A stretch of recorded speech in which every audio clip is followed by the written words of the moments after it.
द्वारका की रहस्यमयी गाथा, myth, history and archaeology.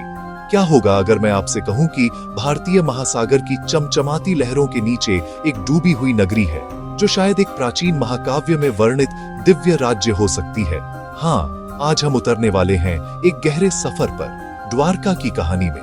Dwarka, जिसका उल्लेख महाभारत में मिलता है, यह सिर्फ एक पौराणिक कथा नहीं, बल्कि पुरातत्व, समुद्र विज्ञान और रेडियो कार्बन डेटिंग जैसे वैज्ञानिक क्षेत्रों की अद्भुत यात्रा भी है। तो आइए समंदर की गहराइयों में उतरते हैं और खोजते हैं द्वारका की आकर्षक कहानी।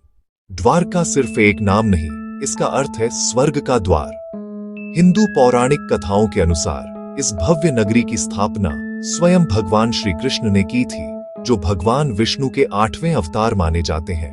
कृष्ण कौन है? कृष्ण हिंदू धर्म के एक प्रमुख देवता, अपनी बुद्धिमत्ता, रणनीतिक क्षमता, अलौकिक शक्तियों और महाभारत में अर्जुन के सारथी, सलाहकार और मित्र के रूप में प्रसिद्ध हैं। महाभारत के अनुसार विनाशकारी युद्ध के बाद कृष्ण पश्चिमी भारत के तट पर आकर बसते हैं और वहीं वे द्वारका नगर की स्थापना करते हैं, एक ऐसी नगरी जिसे सोने की नगरी कहा गया है।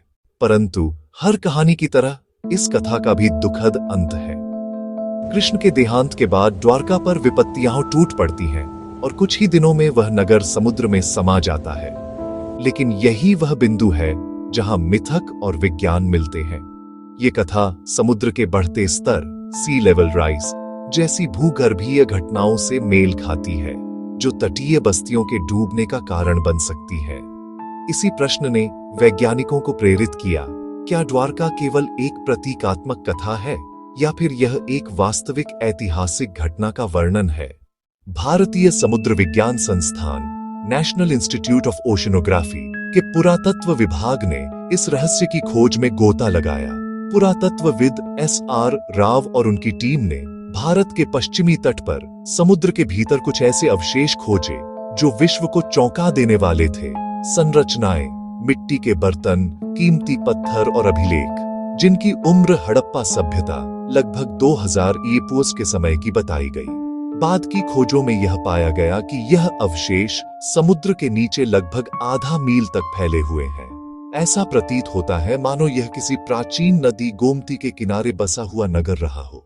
पत्थर की संरचनाएं, मिट्टी के बर्तन और शिलालेख यह संकेत देते हैं कि वहां कभी एक समृद्ध नगर बसा था। लेकिन सबसे चौंकाने वाली बात यह थी कि यह सब समुद्र के बढ़ते स्तर से डूबा हुआ प्रतीत होता था, बिल्कुल वैसे ही जैसे द्वारका के डूबने की कथा में वर्णन है।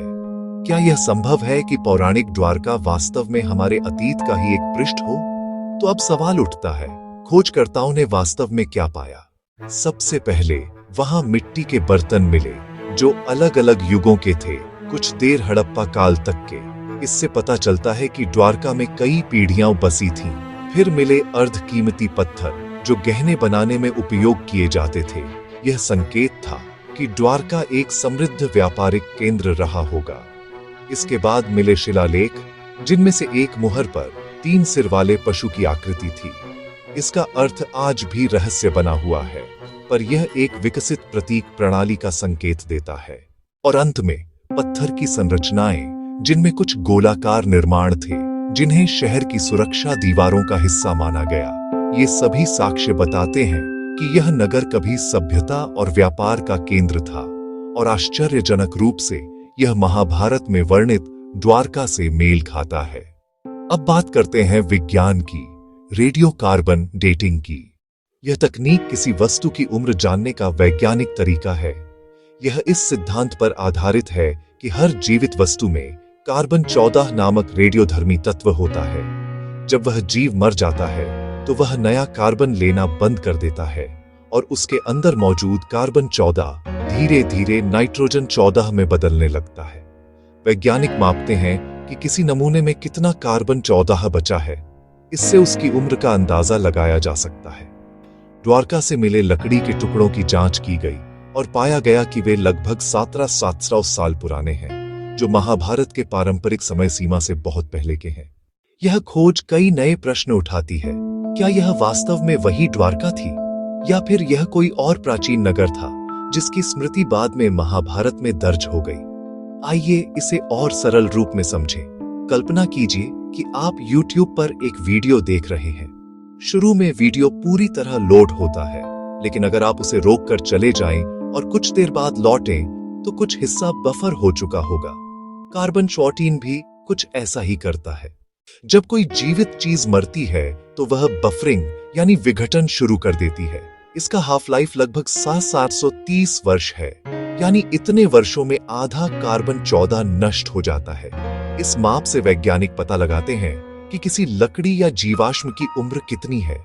यह विधि मानव इतिहास की समय यात्रा की तरह है, जो हमें हजारों साल पीछे ले जाती है। लेकिन हर खोज के साथ कुछ संदेहवादी भी होते हैं, और यह विज्ञान का स्वस्थ हिस्सा है। आलोचक कहते हैं कि पुराने नमूनों का मिलना यह सिद्ध नहीं करता कि पूरी नगरी उतनी पुरानी है। संभव है कि पुराने जैविक पदार्थ बाद में किसी नए नगर में शामिल हुए हों। कुछ विशेषज्ञों का कहना है कि समुद्र के नीचे मिली संरचनाएं इतनी जटिल हैं कि वे हड़प्पा काल से कहीं बाद की भी हो सकती हैं, शायद मध्यकालीन युग की। इसके अलावा यह भी आवश्यक नहीं कि जो नगर मिला वही महाभारत का द्वारका हो। वहां हजारों वर्षों में कई बस्तियां रही होंगी। इसीलिए वैज्ञानिक मानते हैं कि अब भी और शोध की आवश्यकता है, क्योंकि समुद्र के नीचे का क्षेत्र बहुत विशाल है और अभी उसका केवल एक छोटा हिस्सा ही खोजा गया है। तो अब हम कहां खड़े हैं? एक डूबी हुई नगरी, रहस्यमयी तिथियाओं और एक महाकाव्यिक कथा जो इतिहास और मिथक की सीमाओं को धुंधला कर देती है। द्वारका की खोज हमें यह सिखाती है कि जिज्ञासा ही मानवता की सबसे बड़ी शक्ति है, जो हमें पौराणिक कथाओं से लेकर विज्ञान की प्रयोगशालाओं तक ले जाती है। इसीलिए अगली बार जब आप समुद्र की ओर देखें, तो याद रखिए, उसकी गहराइयों में शायद अब भी हमारी सभ्यता की अनकही कहानियां छिपी हों। और हमेशा की तरह धन्यवाद देखने के लिए।